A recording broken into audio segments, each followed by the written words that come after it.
Você tem dúvidas de que os humanos podem ser seres extremamente cruéis? Provavelmente não. E basta dar uma olhada no passado da humanidade para ter uma ideia das barbaridades que os humanos são capazes de fazer. Existiram, e ainda existem, diversos métodos de torturas e de execução, cada um mais assustador que o outro. Eu, Ivan Lima, vou contar para vocês os detalhes de algumas das piores punições da história da humanidade.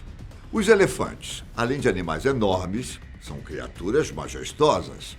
E enquanto muitas culturas reverenciam os elefantes, outras encontram maneiras de torná-los, digamos assim, úteis para a sociedade. E quando eu falo ser útil, isso significa tornar o elefante uma ferramenta de punição. E como eu disse, apesar dos elefantes serem adorados por algumas culturas, eles também são muito grandes e fortes e, consequentemente, perigosos. No sul e sudeste da Ásia, elefantes eram usados para pisotear criminosos até a morte. Na Índia, esse tipo de punição é conhecida como gungarao.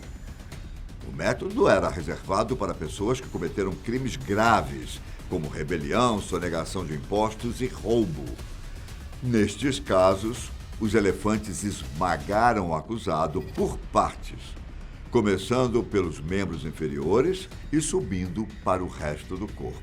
Na Tailândia, essa punição foi um pouco mais severa, pois os elefantes foram treinados para jogar o acusado para o ar. No Vietnã, os malfeitores eram amarrados a uma estaca e o elefante os atacava, esmagando os ossos no processo. Agora imagine presenciar uma punição como essa. Eu, hein? Muito provavelmente dá para ouvir o barulho dos ossos quebrando enquanto a vítima grita de dor. Ah, terrível! A técnica de punição que eu vou contar para vocês agora é algo assustador. Então, se você tem estômago fraco, é melhor passar para frente. Astíages foi o último rei do Império Medo que dominava todo o Planalto iraniano, precedendo o poderoso Império Aquemênida. Já Hárpago foi um general de tal império que viveu no século VI a.C. Um dia, Astíages simplesmente sonhou que seu neto o derrubaria. E com medo de que o sonho se tornasse realidade, ele ordenou que Hárpago levasse o bebê para o deserto e o deixasse morrer. Um ato de crueldade contra um bebê inocente que não tinha culpa do sonho de Astíages. Só que, em vez de obedecer às ordens do rei, Hárpago deu o bebê para um pastor, que o criou como se fosse seu filho. Bom, ninguém saberia sobre o fato, mas de algum jeito, cerca de 10 anos depois, Astíages descobriu a verdade sobre o seu neto. E percebendo que Hárpago tinha desobedecido suas ordens, ele decidiu se vingar da maneira mais cruel possível. Como punição, Astíages matou o filho de Hárpago e esquartejou o corpo.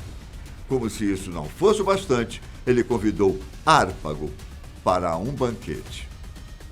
E adivinhem, o prato principal do banquete era a carne do filho de Hárpago. Inicialmente, ele nem percebeu que o que ele comia ali, na presença do rei, era uma carne humana. Talvez ele possa ter suspeitado, mas preferiu ficar em silêncio. Porém, Astíages fez questão de que seus servos colocassem a cabeça do garoto na mesa no final da refeição. Momento em que ele fez a seguinte pergunta: "Você sabe que a carne do animal que você comeu, o que é?" Hárpago sabia que as coisas poderiam piorar se ele tentasse se vingar, e ele não pôde nem chorar na frente do rei, que tinha assassinado seu filho. Ele agradeceu a Astíages pelo prato e pediu para levar o resto da comida com ele. Então, ele carregou os restos mortais do filho e tentou dar um enterro digno a ele. Anos depois, o tal neto de Astíages, que deveria ser deixado no deserto para morrer, Ciro o Grande, juntou forças com Hárpago e conseguiram derrotar o rei no que ficou conhecido como Batalha de Passárgada. E que tal uma morte literalmente regada a ouro? À primeira vista pode parecer até um funeral de luxo ou algo do tipo, mas o que fizeram com o imperador romano Valeriano está longe de ter algum glamour. Quando foi capturado pelos soldados persas, ele morreu de uma forma extremamente cruel, algo que a gente acha que só vê no seriado Game of Thrones. Mas a verdadeira história é muito pior do que vocês imaginam, viu? O imperador Sapor I manteve Valeriano como um escravo pessoal. Durante meses, ele foi humilhado diante do exército persa. Sapor I usava Valeriano como banco para subir em seus cavalos e o usou como um brinquedo durante muito tempo. Quando o imperador cansou de brincar com Valeriano, ele decidiu matá-lo. E aí veio uma das técnicas de tortura mais terríveis de todos os tempos.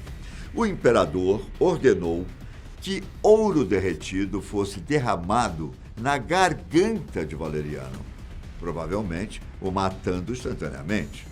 Depois, ele mandou empalhar o cadáver e o corpo foi exposto em um templo persa, se tornando uma espécie de troféu de ouro e restos humanos. Você conhece um método de tortura chamado de escafismo? Também usado muito pelos persas. Essa técnica era aplicada contra as pessoas que o rei realmente odiava e queria que elas morressem lentamente, da pior maneira possível. A vítima era despida e colocada dentro de um tronco de árvore oco ou de 2 barcos, um em cima do outro, deixando apenas as mãos e os pés para fora expostos ao sol. Depois, a vítima era alimentada à força com leite e mel, até que tivesse uma diarreia. Os torturadores esfregavam mel nas partes expostas do seu corpo para atrair insetos de todos os tipos. Os insetos rastejavam sobre o condenado e lentamente devoravam sua carne, enquanto as vespas os faziam agonizar com seus ferrões. Os torturadores continuavam a alimentar a vítima para mantê-la viva pelo maior tempo possível.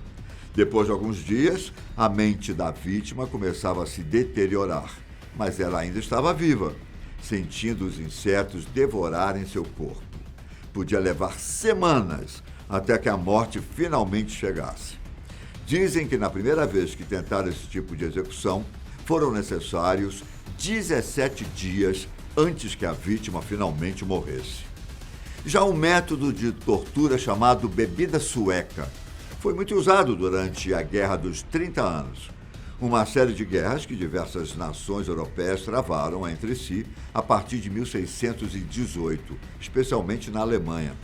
Uma das maneiras em que as pessoas torturavam suas vítimas era forçando-as a engolir enormes quantidades de um líquido fétido. O nome foi inventado por vítimas alemãs das tropas suecas, que depois, amarradas, uma espécie de funil era colocado em suas bocas e, a partir daí, as coisas mais nojentas eram colocadas dentro delas. Dizem que o líquido usado tinha substâncias como urina, excrementos, esterco e as secreções humanas nojentas que vocês podem imaginar. Além do nojo, a vítima corria riscos de adoecer ou mesmo de ter uma infecção bacteriana. Além disso, a bebida sueca também causava fortes dores no estômago, muitas vezes devido à quantidade de líquido que as vítimas eram obrigadas a ingerir. Para piorar ainda mais a situação, os torturadores costumavam esmagar a barriga usando tábuas para depois matar as vítimas pisoteadas. E se você acha que todos esses métodos de tortura, execução e punição só eram feitos antigamente, saiba que no mundo moderno também há diversos tipos de tortura tão cruéis quanto no mundo antigo. Um deles chamado de white torture, ou tortura branca. É um método que, apesar de não ter tortura física, pode deixar o psicológico de uma pessoa extremamente abalado. Esse tipo de tortura envolve isolamento e privação sensorial, Para isso, a vítima usa uma roupa branca e fica em um quarto completamente branco. Pode até parecer um método inofensivo, mas o fato da luz do ambiente nunca ser apagada e da vítima ser privada de qualquer som externo deixa a experiência ainda mais cruel. Essa técnica ficou muito conhecida em 2004, quando um iraniano, que ficou 8 meses preso em um desses quartos, relatou que, quando saiu, não conseguia lembrar nem do rosto dos seus pais. Ele disse que até a comida era branca, pois ele sempre comia arroz. Os guardas usavam uma espécie de acolchoamento nos sapatos para evitar barulho. Segundo especialistas, esse tipo de tortura pode causar sérios danos cerebrais em questão de dias. Segundo um estudo feito em 2016, experiências como essas podem até fazer uma pessoa ter dificuldade em distinguir a realidade da fantasia. Até porque somos seres que precisamos de interação social, pois isso é algo que beneficia a nossa saúde mental. Lembrando que esses foram apenas alguns dos métodos de tortura mais terríveis da história da humanidade. E apesar de serem assustadores para os dias de hoje, em um tempo em que se queimavam mulheres vivas acusadas de bruxaria, coisas como essas eram algo completamente normais. Eu fico por aqui, mas antes de me despedir, quero pedir que você dê uma passadinha lá no canal da Fatos Nerd. Se você gosta desse tipo de conteúdo, se inscreva no canal e não esqueça de ativar o sininho para receber as notificações, ok? Um grande abraço, fiquem com Deus e até a próxima. Tchau!